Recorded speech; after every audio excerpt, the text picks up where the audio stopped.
Et on va continuer à parler météo avec ces images de ces rues transformées en torrents, de ces centres-villes aux allures de lac, de ces voitures sous les eaux.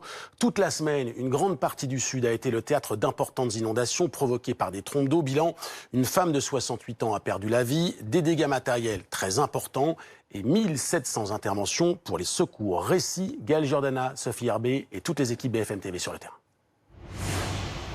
La Boyne, petite rivière de l'Hérault, a retrouvé son niveau normal. Mais mercredi dernier, à cause des fortes pluies, le cours d'eau est sorti de son lit. Vous voyez la digue, ouais. C'était au bord de la digue. Donc ici, il devait y avoir 7 mètres d'eau de plus, quoi. En voulant fuir la brusque montée des eaux qui cernaient sa maison, une retraitée britannique de 68 ans n'a pas survécu. Son corps inanimé a été retrouvé dans ce vignoble qui borde le village de Cazaux d'Hérault. Plus tôt dans la journée, le maire avait tenté de rassurer la sexagénaire. J'étais passé le matin pour voir si elle allait bien, parce que le matin, ça ne menaçait pas encore. Puis je suis repassé à 11h30, donc la rivière commençait à monter.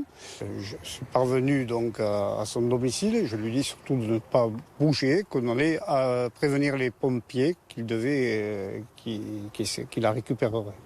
La victime décède finalement à l'hôpital de Montpellier. Cette habitante la connaissait bien. Eh ben, je suis très triste et un peu choquée, quoi. Voilà, très triste parce que c'est une dame de mon âge et que ça m'a vraiment touchée, quoi. Voilà, une dame très très gentille. Météo France avait prévenu de la dangerosité du phénomène. Une vigilance orange aux orages pour un épisode méditerranéen fréquent dans les régions méridionales. Ces images, prises depuis un hélicoptère, montre l'étendue de la catastrophe dans l'Hérault.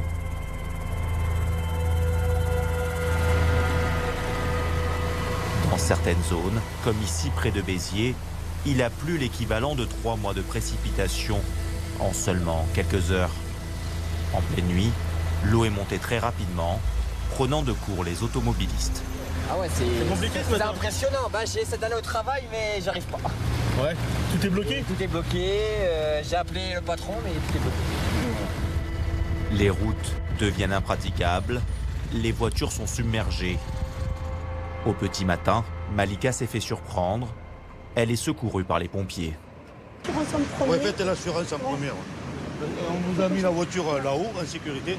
J'allais prendre l'autoroute, je m'avance et juste je suis rentrée là, l'eau il m'a emporté. Voilà, je me suis retrouvée au milieu de l'eau, c'est tout. Au vu de la situation à Villeneuve-les-Béziers, les secours ont ordre d'évacuer les habitants qui n'ont pas pu quitter leur domicile. L'eau a tout envahi, les maisons sont difficilement accessibles. 100 mètres à gauche, on a une maison, 2 personnes à l'intérieur qui veulent sortir. Seul un hélicoptère permet d'aller chercher certains habitants. C'est le cas de Serge, encore traumatisé par son expérience. Et c'est monté très rapidement, donc c'est monté déjà à l'extérieur, donc à peu près à 1 mètre, à 1,10 m. Et c'est à peu près la hauteur que j'ai avec le vide sanitaire. Et après, alors là, c'est... Vous calculez plus, quoi. Vous sortez, vous fermez à clé comme vous pouvez avec la pression de l'eau. J'ai réussi. Je suis monté après sur les balustrades et après les hélicoptères sont venus me chercher très rapidement. Avant d'être évacué, Serge a tenté de sauver ce qu'il pouvait. Ses voisins également, pour la plupart habitués, mais dépités par ces fortes pluies. Nous, on a de l'eau dans le garage, à la limite de rentrer dans la maison. Et puis, T'as pris des photos? Tout dans le garage. Oui, pareil. Mais nous, on a la machine à laver, le congélateur. Enfin bref, c'est une pièce d'habitation en fait. À quelques kilomètres, ce village de vacances de Vias a dû fermer ses portes. Toute la zone a été inondée, les touristes évacués vers ce théâtre. Entre 3h et 7h du matin, énormément de pluie, d'orage, d'éclairs. Après, à 9h, je suis allée chercher ma copine en lui disant qu'il faut qu'on pense à évacuer les voitures. En 20 minutes, l'eau a pris la hauteur d'une marche d'escalier. Donc on a évacué les voitures et après ils sont venus nous rechercher en nous demandant de prendre le strict nécessaire. On a été évacués en tractopelle vers un lieu au sec du camping. Ça n'a pas suffi. Évacué une 2e fois avec les pompiers et la gendarmerie. Ça n'a pas suffi et on a été évacué une 3e fois ici. Pris en charge par la Croix-Rouge, les sinistrés ont eu droit à un peu de répit. Jeudi, la pluie s'est calmée sur la région de Béziers.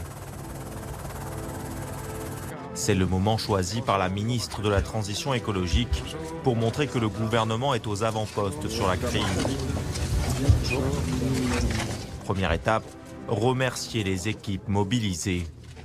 C'est plus de 650 pompiers dans le seul département de l'Hérault qui ont été engagés, avec 600 policiers et gendarmes, de très nombreuses interventions, des centaines d'interventions, plus de 1000 personnes qui ont dû être évacuées. Le bilan, il aurait clairement pu être beaucoup plus lourd, compte tenu de l'intensité des phénomènes auxquels on a assisté hier. Puis, pendant près de 2 heures, Elisabeth Borne est allée à la rencontre des sinistrés. Bon courage, madame. Merci beaucoup. Bon courage. Malgré le soutien apporté, certains habitants estiment avoir été livrés à eux-mêmes. Monsieur le maire, regardez. Devant l'hôtel de ville de Villeneuve-les-Béziers, un sinistré interpelle le maire et la ministre. Regardez, je suis plein de merde, on n'a pas vu personne. Chemin de Saint-Michel, 1,50 m d'eau. Voilà. C'est la seconde fois. Voilà, oui, c'est la seconde fois. Et tous les riverains autour, ils sont dans une belle merde. Ces inondations auraient-elles pu être évitées? Pour Elisabeth Borne, le risque lié aux intempéries n'a pas été assez pris en compte dans l'aménagement de ces territoires. Donc on ne va pas se satisfaire de ce qui s'est passé et on va regarder avec monsieur le préfet, avec les services de l'État, avec monsieur le maire, comment on peut faire pour évidemment que ça ne se reproduise pas. Pour les sinistrés, qu'importe, le mal est fait, l'heure est au nettoyage. Olivier et Vanessa retrouvent leur maison. L'eau a tout renversé. Après, le garage, qu'est-ce qu'il en reste? Voilà, pas grand-chose. Avec des véhicules, des scooters, tout ce qui va bien, quoi, qui a été noyé. À l'intérieur, une couche de boue recouvre les sols du rez-de-chaussée. On a le haut quand même pour les enfants qui est sauvé déjà.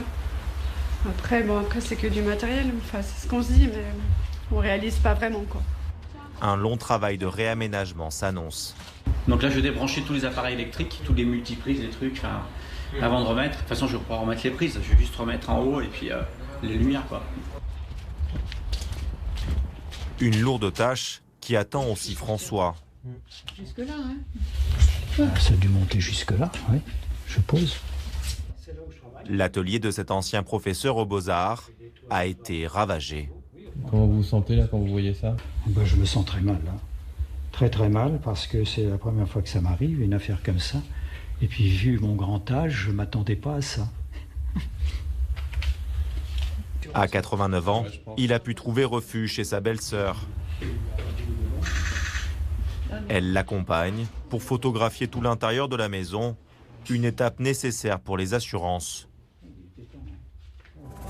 Au total, 8 départements ont été touchés par ces intempéries. Les villes concernées par l'épisode pluvieux attendent désormais leur placement en état de catastrophe naturelle. Le gouvernement l'a promis, les démarches seront accélérées pour obtenir une indemnisation rapide.